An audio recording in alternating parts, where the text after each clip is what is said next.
Hi again everybody, back on the layout again, and today I'll be looking or listening to, should we say, a loco class 31 which has been fitted with a Hornby TTS decoder.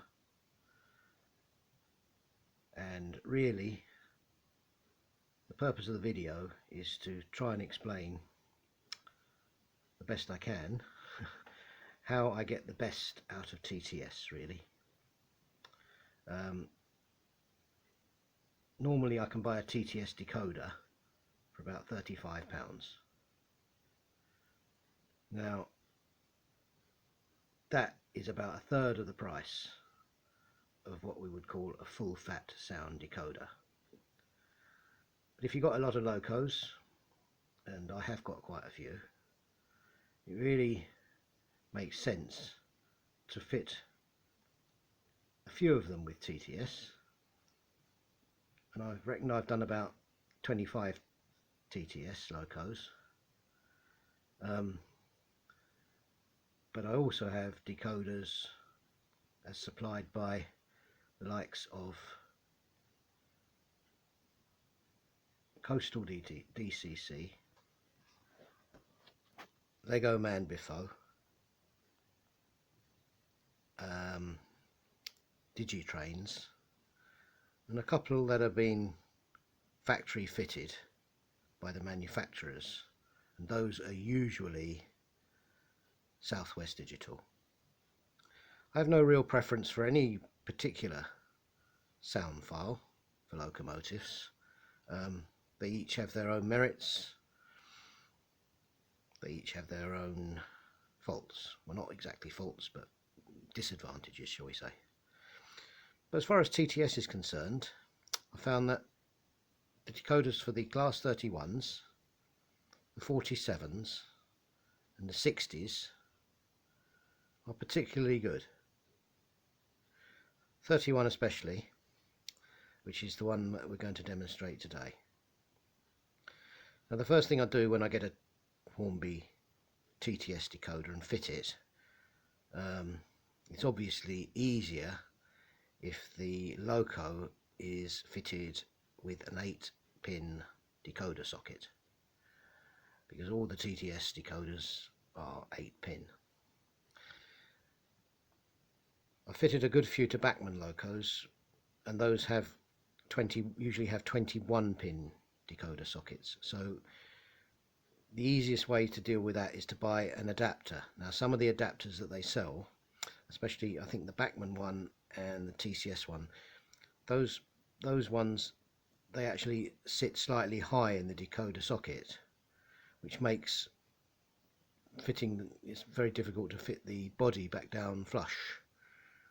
And so then I started hardwiring the 21 pins to a TCS adapter board, which meant soldering the 8 wires of the TTS decoder onto an adapter board and then plugging the adapter board into the 21 pin socket. But since then I've discovered that Richard from Roads and Rails sells an adapter board which I believe is Laos DCC, which is a lot slimmer, and I've used that adapter on quite a few locos, and that actually does the job. You can actually fit that usually into Bachmann 47s or Bachmann 37s into the 21 pin decoder socket, and that'll fit nicely, the adapter, and then you plug the you can plug the Hornby 8-pin plug into that adapter, so all is well. But in this particular case it's a Hornby loco and it's fitted with an 8-pin decoder socket anyway. So the first thing I do is obviously plug it in and test to make sure the decoder actually works. I haven't, touch wood, had any TTS decoder that has been faulty, to be quite honest, and the only time I've ever had problems with TTS is down to my own fault, where I've possibly short-circuited the speaker wires and blown the decoder, or once I fitted a speaker which was like a 4 ohm speaker, and it overloaded the amplifier and burnt out the amplifier, and I lost all the sound. But that was my own fault. But the beauty of TTS is if that disaster does strike, you're only 35 quid down. Whereas if you mess up one of the full fat decoders, which is I've done once, again my own fault, you're down about 120 quid. So the first thing I do after testing it to make sure it actually works is to literally chop the speaker off the standard speaker is supplied, and remove that and fit a replacement speaker which gives much better sound and literally transforms the sound of the TTS locomotives. I tend to find that the TTS decoder sound is always a little bit too loud, even if I reduce the CV, the overall sound CV, which I think is 182 to 1, the sound is still too loud for my fairly small layout room, so it ends up possibly getting on my nerves a little bit. So the way I've done this, and thanks to Richard at Roads and Rails for this tip, is to fit two 8 ohm speakers and wire them in series, and make sure you do wire them in series, otherwise you blow the decoder again. And two 8 ohm speakers wired in series has the effect of creating a 16 ohm speaker sound, which is that much quieter. So that's what I've done with all my Hornby TTS. I fitted two speakers wired in series, and usually I use iPhone speakers because they're slim and they're small, and they go in very, very easily into most locomotives, and you can normally get two in. And I usually face the speakers one to either end, and then you get a nice balanced sound, rather than the sound coming out, shall we say, just from the number one end, just below the fan. You get the sound actually coming from, it appears to come from the whole locomotive, so it's a better balanced sound anyway.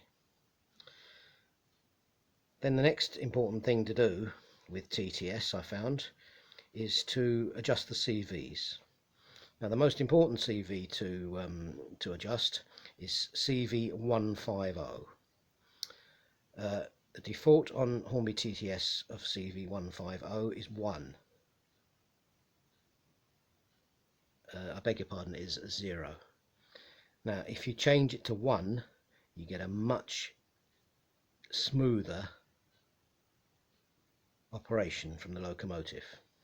As supplied, normally if you just plug them in, you get kind of the locomotive, especially at slow speed, kind of shudders, and you can't get a good slow speed from the motor. So if you set the CV150 to number 1, then you do get a much better slow speed.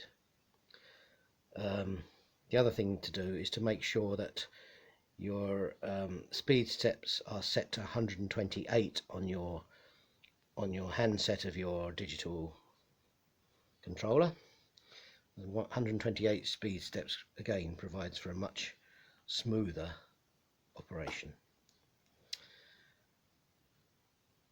DC running. Now DC running should be disabled really, and you do that in CV29. And a good site, and I'll put this into the description underneath, has been provided by the 2mm N-Gauge Association, where they actually provide a CV29 calculator, so you can actually, depending on, you can actually read back your value in your CV29, and you can put it into their calculator, and it'll show you exactly what's what is turned on and turned off. So direction of travel would be 1, DC running on and off, you can turn it off, and it's best to turn these TTS decoders off as far as DC running is concerned. The other two CVs that I change are CVs 3 and 4, and I'll list all the changes that I've made for this particular 31 in the description below. So that's about all I can talk about really about the TTS at the moment. So I've probably said too much already. You're getting a bit bored. So what we'll do is have a very short run around the layout. So obviously number 1, F1 to fire up the engines. TTS actually give you an option for a cold start, and you get that by pressing F9 first before you trigger F1. I'm not a great fan of cold starts really, because they cough and splutter. They're alright, but they cough and splutter and they don't sound too healthy, some of them. I use it occasionally, it's just for a bit of fun. Horns on TTS, F2, F3,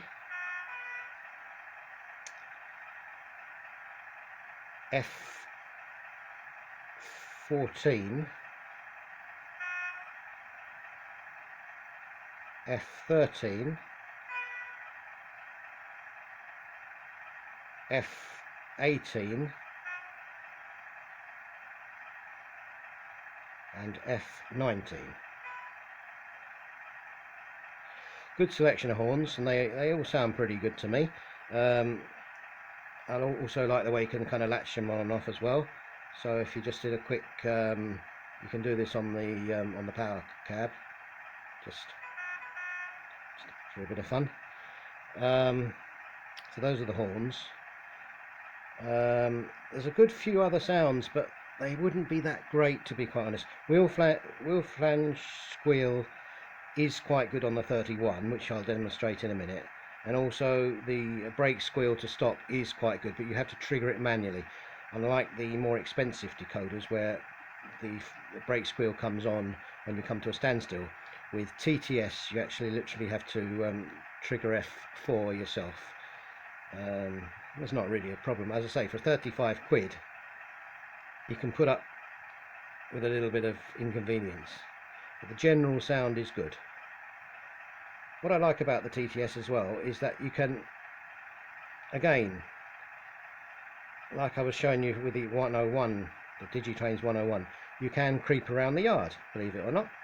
And the way you do that is if you just trigger F8 very quickly,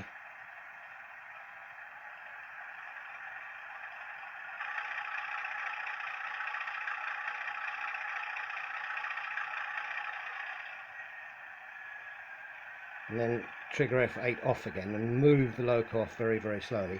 Here we're on speed step 3. I can actually get it down to speed step 2, believe it or not. And that's smooth. And I honestly think that is as good as any, that speed control is as good as any more expensive decoder, to be quite honest. And then you can just quickly blip F8,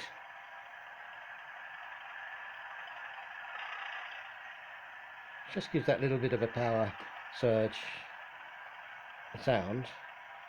Just keep it rolling very, very slowly in the yard. As I say, I reckon that is a scale 3 miles an hour, about walking pace. I don't know, but certainly very, very good. Flip F8 again.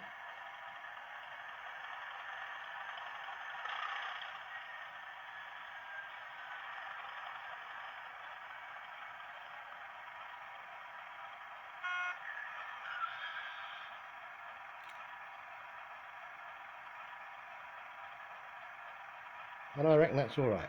So now we'll move into the station area, and we'll set off on the main line. Okay, so we're just coming into the station area, and just again coasting in just on tick over, just reducing the speed now. We're at speed step 7 at the moment, so just reduce it, and you'll see what I mean in a minute. But if I reduce that now, we come to a standstill, you get the brake hiss. It didn't work that time. Sometimes you do get the brake hiss. So we'll start off normally, and you can hear the brake hiss. Now, to me, that brake hiss is too loud in relation to the engine sound. It's almost twice as loud as the engine, which is not right. So what I tend to do is I don't bother with the brake hiss, and the way you can do that is if you hit F8 before you move off,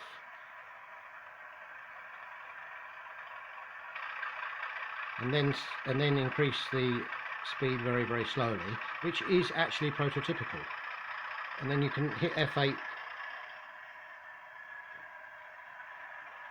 to reduce the engine sound just while you're crawling along, and then you can increase the speed.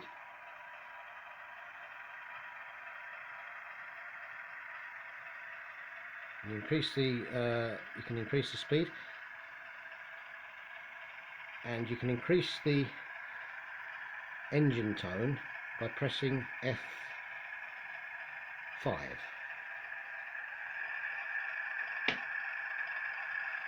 F5 manually increases the engine tone to the next level.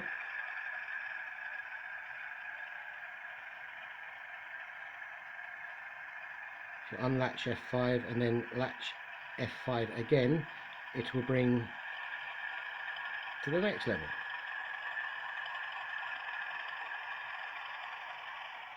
Do it again, off and then back on with F5.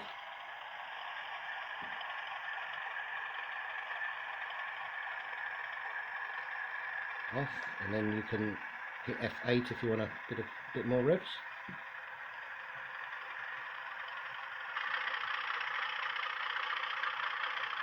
And so you can move off on F8 and knock it back again. So in some ways the TTS control is a lot more user friendly than some of the more expensive ones, because you can actually like notch up and down using F5, down, up with F5, down with F6, and you can actually blip F8 like that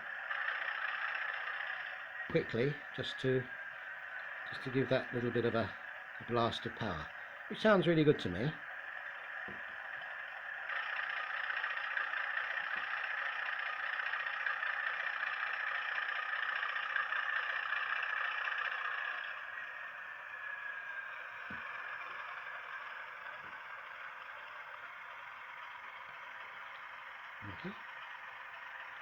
F4 is brake squeal.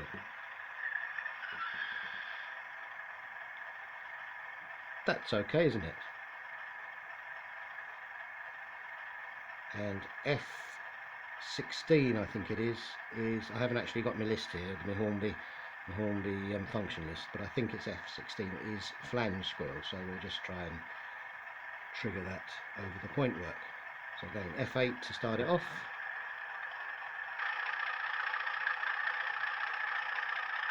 Knock F8 off again.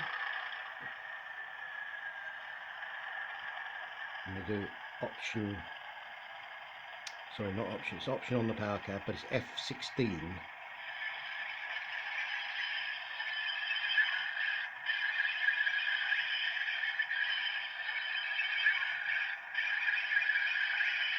And then F16 off again.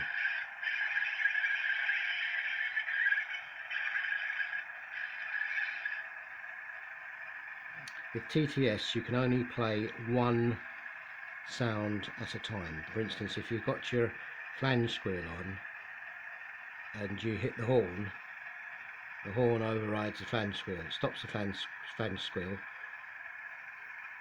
Your horn operates, and then after you've unlatched the horn, the flange squeal comes back on again. That is unprototypical, not prototypical, should I say. that's a disadvantage, but hey, for 35 quid, are we that worried? Not really. I think that control is good.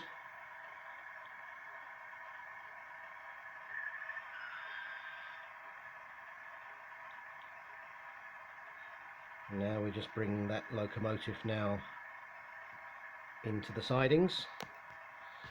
Excuse the camera shake. Not very professional. Must try and get a tripod or get a proper camera or do some of these YouTube videos a bit better. Okay, so we just reverse the locomotive, hit F8, off we go.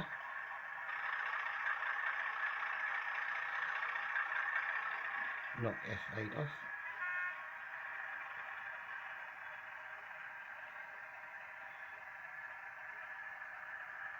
I quite like the single horns on the Hornby projects, they sound good to me. So you can have a short blast or a slightly longer blast.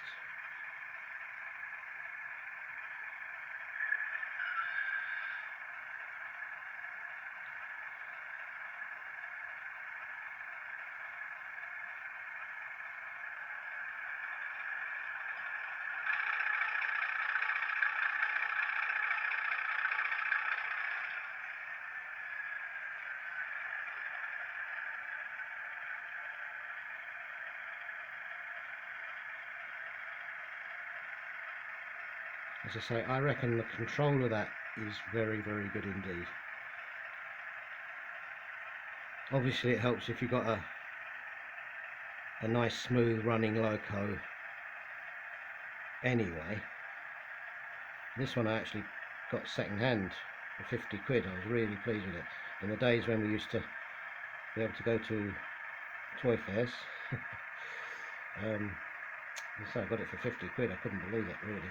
It was virtually brand new. Then F4.